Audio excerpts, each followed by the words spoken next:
It started with a knock, a soft one, so light, I almost thought I imagined it. But then it came again, 3 taps, calm, deliberate, not rushed. It was just past 2 in the morning. I remember staring at the clock beside the couch, where I'd fallen asleep with a half-read book still open on my chest. 2:13 a.m. Snow had been falling since dusk. The kind of snowfall that covers every trace of life. And this place, this little cabin I rented, was supposed to be cut off from everything. No neighbours, no roads cleared, no cell signal. No one should be here. I stood, barefoot on the cold wood floor, and moved to the door as quietly as I could. There was no sound except the wind outside. I looked through the peephole.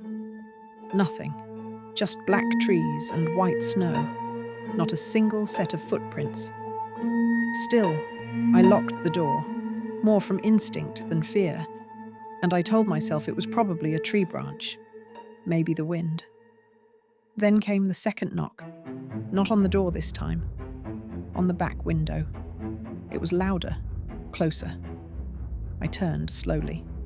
My heart had picked up pace, but I didn't move fast. That's one thing I've learned. Never move fast when you're scared.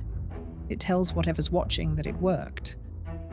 I walked to the kitchen. There's a small window just above the sink, frosted, and on the other side of it, a handprint, a clear, wet palm pressed against the glass. Human. Fresh. But when I opened the door to the back deck, there was nothing. No one. No prints in the snow. That's when I knew. Whoever left that handprint never walked up to the house. They were already inside. I should have run, called for help, even if I had to hike to get a signal. But I didn't. I went for the duffel bag in the corner, the one I kept under the bed.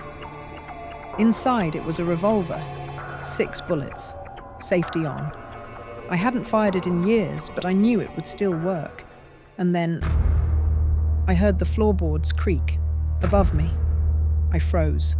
This cabin is 1 floor, no attic, no second level. But the sound was unmistakable. Someone pacing slowly overhead. That's when I remembered. I wasn't alone out here. A week ago, the owner told me the place had a trap door in the pantry. Old root cellar, she said. Sealed off now. I hadn't checked it since I arrived. I moved carefully, gun in hand, toward the kitchen. But before I reached it, I heard a voice. A man's voice. Calm, confident, almost amused. "Drop it, Elaine. You're not supposed to be here." I turned around fast, gun raised, ready to shoot.